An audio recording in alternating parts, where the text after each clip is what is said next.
에스겔 45장. 너희 이스라엘 지파들이 제비를 뽑아 땅을 나누어 가질 때에는 한 구역을 여호와께 드려라. 그 땅의 길이는 11km 가량이고 너비는 10km 가량이다. 너희는 이 지역 전체를 거룩하게 구별하여라. 그 가운데서 길이가 250m, 너비도 250m 되는 정사각형 땅은 성전이 들어설 자리이며 그 둘레의 사방으로 너비가 25m 되는 땅은 그대로 남겨두어라. 이 거룩한 구역 가운데서 길이가 11km, 너비가 5km 되는 땅을 따로 지어서 가장 거룩한 곳인 성소가 들어설 자리로 남겨두어라. 그 땅의 거룩한 구역은 성소에서 일을 하며 여호와를 섬기는 제사장들의 몫이다. 그곳은 제사장들이 살 집과 성소를 지을 곳이다. 또 길이가 11km, 너비가 5km 되는 다른 땅을 떼어 성전에서 섬기는 레위 사람들에게 주어 마을을 이루어 살게 하여라. 또 거룩한 구역 옆에 길이가 11km, 너비가 2.5km 되는 지역을 성에 딸린 땅으로 정하여 이스라엘 백성의 몫으로 삼아라. 이 거룩한 구역과 성의 양옆 땅은 왕의 몫이다. 왕의 몫은 거룩한 구역의 서쪽으로는 지중해까지 미치며 동쪽으로는 동쪽 국경까지 이르는 지역으로 그 길이는 각 지파가 차지할 땅의 길이와 같다. 이 땅을 이스라엘 안에서 왕이 차지하게 되면 왕들은 내 백성을 괴롭혀서는 안 된다. 그리고 왕들은 이스라엘 백성들이 각 지파들에게 나누어진 대로 땅을 소유하게 하여라. 너희 이스라엘의 지도자들아, 너희가 너무나 지나쳤다. 다시는 백성을 괴롭히거나 해치지 말고 정의롭고 옳게 행동하여라. 내 백성의 재산을 빼앗지 마라. 나 주 여호와의 말이다. 너희는 정확한 저울과 공평한 에바와 공평한 바트를 사용하여라. 마른 것을 재는 에바와 액체를 재는 바트는 그 용량이 같아야 한다. 1호멜은 10에바이며 10바트이다. 호멜은 양쪽의 표준이 되어야 한다. 1세겔은 20게라이고 1만에는 60세겔이다. 너희가 바쳐야 할 예물은 다음과 같다. 밀은 1호멜 수확의 6분의 1 에바를 바치고 보리도 1호멜 수확의 6분의 1 에바를 바쳐라. 기름은 1고르 수확의 10분의 1 바트를 바쳐라. 10바트는 1호멜이며 1고르이다. 또 이스라엘의 푸른 초장에서 자라는 양떼 200마리 가운데서 한 마리를 잡아라. 이것들은 백성들의 죄를 씻기 위해 드리는 곡식 제물과 태워 드리는 제물인 번제물과 화목 제물을 바칠 때 사용하게 될 것이다. 나 주 여호와의 말이다. 이 땅의 모든 백성은 이 예물을 이스라엘 왕에게 주어라.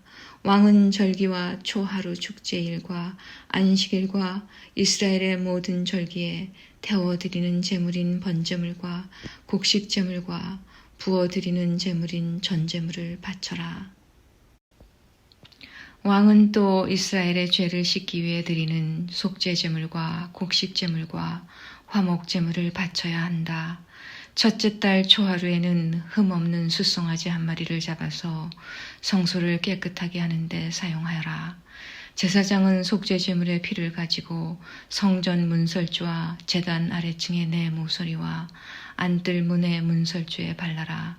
그 달 7일에도 우연히 죄를 지었거나 모르고 죄를 지은 사람을 위해서 그렇게 하여라. 너는 이러한 방식으로 성전을 위하여 죄를 깨끗이 하여야 한다. 첫째 달 14일에 유월절을 지켜라. 이때에는 7일 동안 누룩 없는 빵을 먹어라. 그날의 왕은 자기와 이 땅 모든 백성을 위해 송아지 한 마리를 바쳐 죄를 씻는 속죄 제물로 삼아라. 절기 기간인 7일 동안 왕은 매일 흠없는 숫송아지 7마리와 순양 7마리를 여호와께 태워드리는 제물인 번제물로 바쳐라. 그리고 매일 순염소 1마리를 죄를 씻는 제물인 속죄 제물로 바쳐라. 또 왕은 숫송아지 1마리에 곡식 제물 1에바, 순양 1마리에 곡식 제물 1에바를 바쳐라.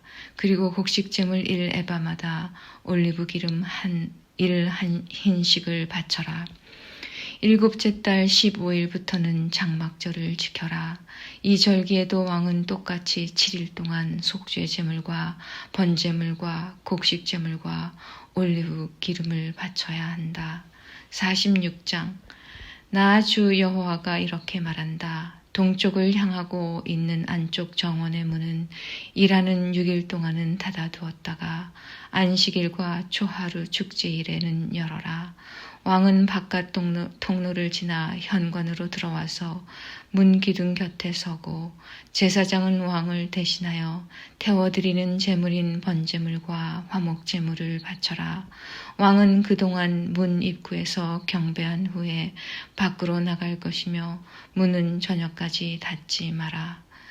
이 땅 백성도 안식일과 초하루 축제일에 문 입구에 서서 여호와 앞에 경배하여라. 안식일에 왕이 여호와께 바쳐야 할 번제물은 흠없는 어린 양 6마리와 흠없는 순양 1마리이다. 순양 1마리와 함께 드리는 곡식 제물의 양은 1에바이다. 하지만 어린 양들과 함께 드리는 곡식 제물은 그가 원하는 만큼 바칠 수 있다. 그리고 이 경우 곡식 1에바를 바칠 때마다 올리브 기름 1흰도 함께 바쳐라. 초하루 축제일에는 모두 흠없는 숫송아지 1마리와 흠없는 어린 양 6마리와 흠없는 순양 1마리를 바쳐라. 숫송아지 1마리와 함께 드리는 곡식 제물의 양은 1에바이다. 순양 1마리의 경우도 마찬가지이다. 하지만 어린 양을 드릴 경우 곡식 제물의 양은 그가 원하는 만큼 바칠 수 있다. 그리고 이 경우 곡식 1에바를 바칠 때마다 올리브 기름 1흰도 함께 바쳐라. 왕은 성전에 들어올 때 현관으로 들어오고 나갈 때도 그곳으로 나가거라. 이 땅 백성이 절기를 맞아 여호와 앞에 나올 때 북쪽 문으로 들어온 사람은 남쪽 문으로 나가고 남쪽 문으로 들어온 사람은 북쪽 문으로 나가거라. 누구든지 같은 문으로 들어와서 같은 문으로 나가면 안 되고 반드시 들어온 문과 반대되는 쪽으로 나가야 한다. 왕은 백성들과 함께 들어왔다가 그들과 함께 나가거라. 절기들과 특별한 날들에는 밀가루 1에바를 곡식 제물로 바치되 숫송아지 1마리와 함께 바쳐라. 그리고 순양 1마리에도 밀가루 1에바를 곁들여 바쳐라. 하지만 어린 양을 드릴 때에는 드리고 싶은 만큼 곡식 제물을 바칠 수 있다. 곡식 1에바를 바칠 때마다 올리브 기름 1흰도 함께 바쳐라. 왕이 여호와께 번제물이나 화목제물을 바치고자 할 때에는 왕을 위해 동쪽 문을 열어놓아야 한다. 왕은 안식일에 하듯이 번제물과 화목제물을 바치고 나갈 것이며 왕이 나가면 문을 닫아야 한다. 너희는 매일 아침마다 1년 된 흠없는 어린 양을 여호와께 태워드리는 번제물로 바쳐라. 또 아침마다 곡식 제물과 함께 어린 양을 바쳐라. 어린 양을 바칠 때에는 밀가루 6분의 1 에바와 기름 3분의 1 흰을 바쳐라. 함께 바쳐라. 이것이 여호와께 바칠 곡식 제물이며 지금부터 영원히 지켜야 할 규정이다. 그러므로 제사장은 언제나 이와 같이 어린 양과 곡식 제물과 올리브 기름을 번제물로 바쳐라. 왕이 자기 아들에게 땅을 선물로 주면 그 땅은 그 아들의 자손의 것이 되어 그들 가족의 재산이 될 것이다. 그러나 왕이 자기 종에게 땅을 선물로 주면 그 땅은 자유의 해까지만 그 종의 것이 되고 그 뒤에는 다시 왕의 것이 된다. 왕의 땅은 오직 왕의 아들에게만 주어진다. 왕은 백성의 땅을 빼앗고 그들을 쫓아내서는 안 된다. 왕이 자기 아들에게 땅을 줄 때에는 자기 땅 가운데에서만 주어라. 그리하여 내 백성이 자기 땅에서 쫓겨나는 일이 없어야 한다. 그때 그 사람이 나를 데리고 문 곁에 있는 통로를 지나 제사장들이 사용하는 거룩한 방으로 들어갔는데 그 방은 북쪽을 향해 있었다. 그쪽에서 그는 내게 서쪽 끝에 있는 한 곳을 보여주었다. 그 사람이 내게 말했다.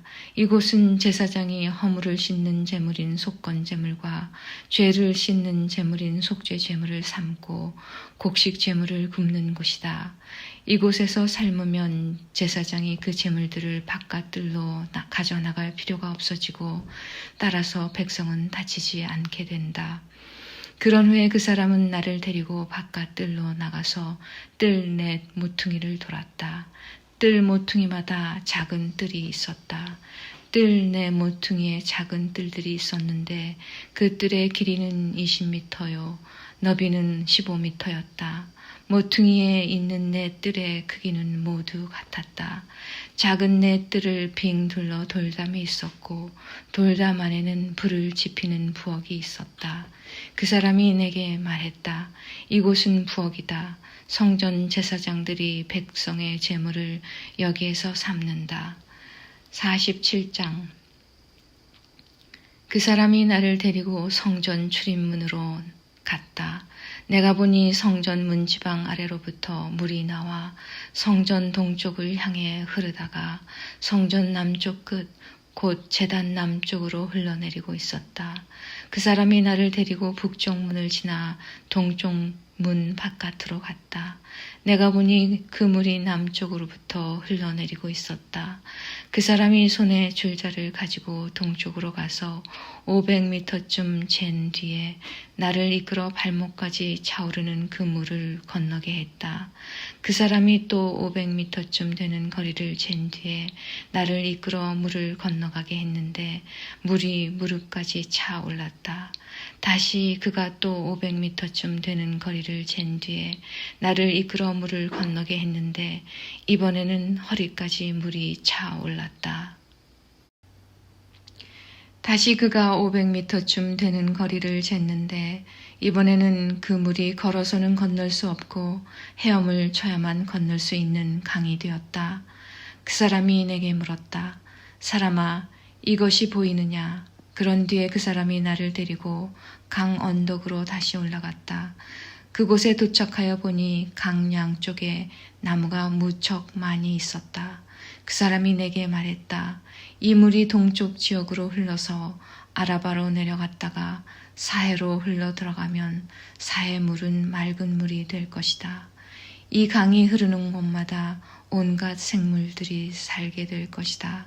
사해 주변에 물고기들이 살게 될 것이니 이는 이 물이 흘러가는 곳마다 짠물이 변하여 민물이 되기 때문이다.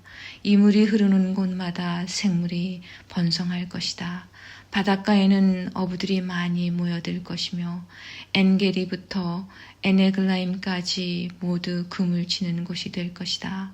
마치 지중해 물고기 종류처럼 이곳에도 물고기 종류가 수없이 많아질 것이다. 하지만 늪과 갯벌은 살아나지 못하고 소금 땅이 될 것이다. 그 강 언덕 양편에는 온갖 종류의 과일나무가 자랄 것이며 그 잎사귀가 시들지도 않고 열매가 떨어지지도 않을 것이다. 물이 성소에서부터 흘러나와 과일나무들을 적시기 때문에 나무들이 달마다 열매를 맺을 것이다. 나무 열매는 식량으로 쓰고 나무 잎사귀는 약으로 쓸 것이다. 주 여호와께서 말씀하셨다. 이스라엘의 12지파에게 나누어 줄 땅의 경계선들은 다음과 같다. 요셉 지파에게는 2 몫이 주어진다. 땅을 나눌 때는 공평하게 똑같이 나누어야 한다. 이 땅은 내가 너희 조상에게 주기로 약속한 땅이므로 이 땅은 너희의 영원한 재산이 될 것이다. 땅의 경계선은 다음과 같다. 북쪽 경계선은 지중해에서부터 헤들론을 따라 하맛 어귀를 지나 스닷을 거쳐 다마스커스와 하맛 지역 사이에 있는 브로다 시브라임에 이르고 하우란 땅 경계에 있는 하셀 핫디곤에까지 이른다. 이렇게 북쪽 경계선은 지중해에서부터 하살 에논까지 이르는데 이 경계선은 하맛과 다마스커스 사이에 있다. 동쪽 경계선은 하우란과 다마스커스 사이에서 시작하여 길르앗과 이스라엘 땅 사이에 요단강을 지나 사해 옆에 다말까지 이른다. 이것이 동쪽 경계선이다. 남쪽 경계선은 다말에서 시작하여 무리봇 가데스의 샘을 지나 이집트 시내를 거쳐 지중해에 이른다. 이것이 남쪽 경계선이다. 서쪽 경계선은 지중해가 경계선인데 하맛 어귀 건너편까지이다. 이것이 서쪽 경계선이다. 그러므로 너희는 이 땅을 이스라엘 지파별로 나누어라. 너희가 이 땅을 나누어 재산으로 삼되 너희뿐 아니라 너희와 함께 사는 외국인들과 그들의 자녀들에게도 그 땅을 나누어 재산으로 삼게 하여라. 너희는 그 외국인들을 이스라엘에서 태어난 사람과 똑같이 여겨 이스라엘 지파들과 함께 땅을 나누어야 한다. 외국인이 어느 지파와 함께 살든지 상관없이 그들에게도 땅을 나누어 줘야 한다. 나 주 여호와의 말이다. 48장 지파들의 이름은 다음과 같다. 단의 몫은 북쪽 경계선에서 시작하여 헤들론 길을 따라 하맛 어귀를 지나 다마스커스 북쪽 경계에 있는 하살 에논까지 곧 하맛의 경계까지 이르는 동쪽에서부터 서쪽까지의 땅이다. 아셀의 몫은 단 지파를 경계선으로 해서 동쪽에서 서쪽까지이다. 납달리의 몫은 아셀 지파를 경계선으로 해서 동쪽에서 서쪽까지이다. 므낫세의 몫은 납달리 지파를 경계선으로 해서 동쪽에서 서쪽까지이다. 에브라임의 몫은 므낫세 지파를 경계선으로 해서 동쪽에서 서쪽까지이다. 르우벤의 몫은 에브라임 지파를 경계선으로 해서 동쪽에서 서쪽까지이다.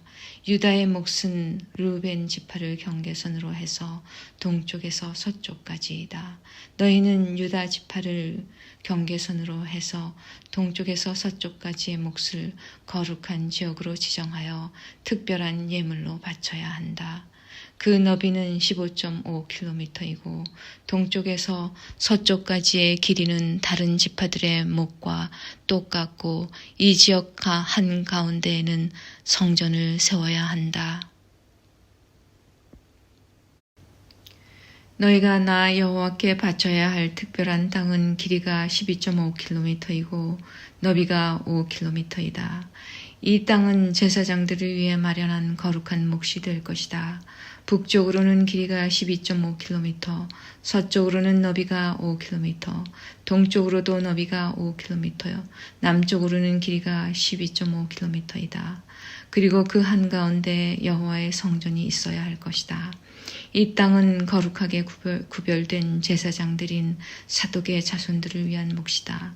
이스라엘 백성이 나를 저버렸을 때 그들과 함께 나를 저버린 레위 사람들과는 달리 사독 자손들은 나를 저버리지 않았기 때문이다. 그러므로 이 땅 가운데 특별히 구별된 몫은 그들에게 특별한 선물로 가장 거룩한 몫이 될 것이며 레위 지파의 땅과 경계선을 맞댈 것이다. 제사장들의 땅 경계선을 따라서 레위 사람들에게도 땅을 주어야 한다. 그 길이는 12.5km이고 너비는 5km이다. 전체의 길이는 12.5km이고 전체의 너비는 5km이다. 레위 사람은 이 땅을 팔아서도 안 되고 바꾸어서도 안 된다. 이 땅은 가장 좋은 땅이기 때문에 다른 사람들에게 넘겨서도 안 된다. 이 땅은 여호와께 거룩하게 구별된 땅이기 때문이다. 나머지 땅 곧 너비가 2.5km가량이요 길이가 12.5km인 땅은 그 성의 일반적인 용도로 사용할 것이며 주로 집을 짓거나 목초지로 사용하게 될 것이다. 그리고 성은 땅 한가운데 있어야 한다. 성의 크기는 다음과 같다. 북쪽의 길이는 2.25km가량, 남쪽의 길이도 2.25km가량, 동쪽의 길이도 2.25km가량, 서쪽의 길이도 2.25km가량이다. 목초지로 쓸 땅은 북쪽으로 125m가량, 남쪽으로도 125m가량, 동쪽으로도 125m가량, 서쪽으로도 125m가량이다. 거룩하게 구별한 땅과 붙어있는 나머지 땅은 동쪽으로 5km이고 서쪽으로도 5km이며 이 땅에서 생산되는 것들은 성에서 일하는 사람들의 양식으로 주어져야 한다. 그리고 성에 사는 사람들로서 이 땅을 일구는 사람들은 이스라엘의 모든 지파로부터 온 사람들이어야 한다. 이 전체 지역은 사방이 12.5km 되는 정사각형이다. 너희는 성에 딸린 땅과 함께 거룩한 땅을 주님께 드리는 특별한 선물로 바쳐야 한다. 거룩하게 구별한 땅의 양옆과 성에 딸린 땅의 양옆에 있는 나머지 땅은 왕의 몫이다. 그 땅은 거룩하게 구별한 땅 동쪽 옆으로 동쪽 경계선까지이며 서쪽 옆으로는 지중해까지이다. 두 지역의 길이는 지파들이 차지할 땅의 길이와 같다. 이 땅이 왕의 몫이다. 거룩한 땅과 성전 안의 성소가 그 땅의 한가운데 있어야 한다. 레위 사람의 땅과 성에 딸린 땅은 왕의 몫으로 돌아갈 땅 중간에 자리 잡게 된다. 왕에게 속한 땅은 유다의 경계선과 베냐민의 경계선 사이에 있게 될 것이다. 나머지 지파들이 받을 땅은 다음과 같다. 베냐민의 몫은 동쪽에서부터 서쪽으로 지중해까지이다. 시므온의 몫은 베냐민 지파를 경계선으로 해서 동쪽에서 서쪽까지이다. 이사갈의 몫은 시므온 지파를 경계선으로 해서 동쪽에서 서쪽까지이다. 스불론의 몫은 이사갈 지파를 경계선으로 해서 동쪽에서 서쪽까지이다.